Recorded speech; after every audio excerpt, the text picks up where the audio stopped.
বিসমিল্লাহির রহমানির রাহিম। আসসালামু আলাইকুম। আশা করি আপনারা সবাই ভালো আছেন। আজকে আমি আপনাদের দেখাবো কাঁচা আলু আর ডিম দিয়ে একদম নতুন স্বাদের মুচমুচে ডিমের চপ বানিয়ে। আশা করি এই রেসিপিটি আপনাদের খুবই ভালো লাগবে। আর এই চপটা বানানোর জন্য এখানে আমি কাঁচা আলু চোচা ছিলে ভালো করে ধুয়ে নিয়েছি। এখন আমি গ্রেটারের বড় যে ছিদ্রটা আছে সেটা দিয়ে আমি এটা গ্রেট করে নিব। যে গ্রেট করে নিয়ে এখন পানির ভিতরে ভালোভাবে এটা আমি 2-3 বার করে ধুয়ে চিপে নিব। আলুর ভিতরে বেশ কষ থাকে, এই জন্য ভালোভাবে এভাবে ধুয়ে চিপে নিতে হবে। আমি আলু থেকে পরিষ্কার পানি বের হওয়া পর্যন্ত এভাবে আমি আলুগুলো ধুয়ে ভালো করে চিপে পানি ঝরিয়ে নিলাম। আর এখানে 2টা ডিম আমি সিদ্ধ করে এভাবে 8 টুকরো করে নিয়েছি। এখন এই আলুর ভিতরে আমি দিয়ে দিব 3টা পেঁয়াজ কুচি। পেঁয়াজ কুচি দিয়ে এর ভিতরে আমি 4টা কাঁচামরিচ কুচি দিয়ে দিয়েছি। আপনারা আপনাদের পছন্দ মতো ঝাল দিবেন। আর এর ভিতর দিব এখন আমি ধনিয়া পাতা, কিছুটা ধনিয়া পাতা কুচি দিয়ে দিলাম।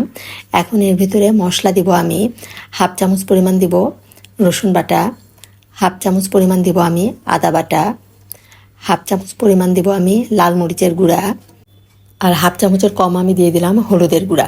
হলুদের গুঁড়াটা দিয়ে এখানে আমি আলুর চপের একটা সিক্রেট মশলা বানিয়েছিলাম, সেই মশলাটা দিব। এই মশলার রেসিপি আমার চ্যানেলে আছে, আপনারা দেখে নিতে পারেন। আর দিয়ে দিব আমি 1/2 চামচ পরিমাণ লবণ। লবণটা দিয়ে এখন আলুর সাথে সব মশলা বেশ ভালোভাবে মিশিয়ে নিব। একদম বেশ ভালোভাবে মাখিয়ে নিতে হবে। আলুর সাথে সব ভালো করে এভাবে মাখিয়ে নিয়ে এর ভিতরে আমি দিয়ে দিব 2 টেবিল চামচ পরিমাণ দেব আমি বেসন, আর 1 টেবিল চামচ পরিমাণ দেব আমি কর্নফ্লাওয়ার। প্রথমে আমি বেসন আর কর্নফ্লাওয়ারটা দিয়ে ভালো করে মাখিয়ে নিব। আলুর সাথে সব বেশ ভালোভাবে মাখাতে হবে। এর ভিতর কোনো এক্সট্রা পানি দেওয়ার দরকার নেই, যেহেতু আলু থেকেই কিছুটা পানি বের হয়েছে, সেই পানি দিয়েই এটা মাখানো হয়ে যাবে। এখন এই যে ভালো করে মাখিয়ে নিচ্ছি, মাখিয়ে নিয়ে এর মধ্যে আমি আরও 1/2 চামচ পরিমাণ কর্নফ্লাওয়ার দিয়ে দিলাম।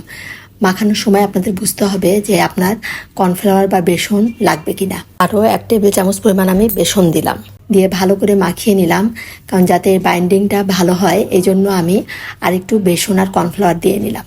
এই যে বেশ ভালোভাবে সব মাখানো হয়ে গিয়েছে। এখন আমি হাতের ভিতরে নিয়ে আপনাদেরকে দেখাচ্ছি এই চপটা কিভাবে বানাতে হবে। খুবই সহজ এই চপটা বানানো, আর খুব তাড়াতাড়ি ঝটপট হয়ে যায়। একদম খুব সহজে এটা বানানো যায়। এখন এই যে আমি প্রথমে হাতের ভিতর কিছুটা আলু নিয়ে তারপর ডিমটা দিয়ে আবার উপরে আলু দিয়ে দিলাম। এখন আমি চপের শেপ করে নিব। এটা দেখলেই আপনারা বুঝতে পারবেন আমি কিভাবে বানাচ্ছি। এই ডিম আলুর চপটা আপনাদের কাছে কেমন লাগলো অবশ্যই কমেন্ট করে জানাবেন। আর ভালো লাগলে মনে করে আপনারা আমাকে অবশ্যই একটা লাইক দিবেন। আর যারা এখনও সাবস্ক্রাইব করেননি, আমার রান্না যদি আপনাদের কাছে ভালো লাগে আমার চ্যানেলটা সাবস্ক্রাইব করে আমাকে এগিয়ে যেতে সহযোগিতা করবেন। এই যে দেখুন সুন্দর সহজভাবেই এই চপটা বানানো হয়ে গিয়েছে। এভাবে আমি আরেকটা আলুর চপ আপনাদেরকে বানিয়ে দেখাবো। আমরা কিন্তু অনেকভাবেই ডিম আলুর চপ খেয়েছি, এভাবে যদি আপনারা না খেয়ে থাকেন অবশ্যই একবার খাবেন। উপরটা এত সুন্দর মুচমুচে হয়, ছোটরা বড়রা সবাই খুবই পছন্দ করবে এই ডিম আলুর চপ। এই যে আমার চপগুলো বানানো হয়ে গিয়েছে। আপনারা ইচ্ছা করলে এভাবে বানিয়ে ডিপ ফ্রিজে সংরক্ষণ করেও রাখতে পারেন। এখন আমি প্যানে তেল গরম করে নিব। প্যানে তেলটা হালকা গরম করে নিয়েই এই আমি আলু চপগুলো দিয়ে দিলাম। খুব বেশি তেল গরম করব না, যেহেতু এটা কাঁচা আলু, এই জন্য মিডিয়াম টু লো হিটে এই আলুর চপগুলো আমি একটু সময় নিয়ে ভেজে নিব। লাল লাল করে ভেজে নিতে হবে।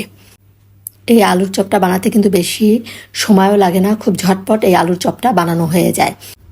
ইফতারিতে একটু ভিন্ন ধরনের যদি এভাবে আমরা কিছু বানিয়ে দিই সবাই কিন্তু খুবই খুশি হয়ে যায়। উপরটা একদম সুন্দর ক্রিস্পি হয়েছিল, এজন্য এটা খেতে খুবই ভালো লেগেছিল।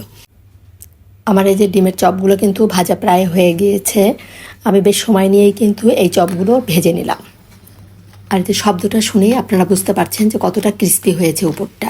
এখন আমি একটা ভেঙে আপনাদেরকে দেখিয়ে দিব।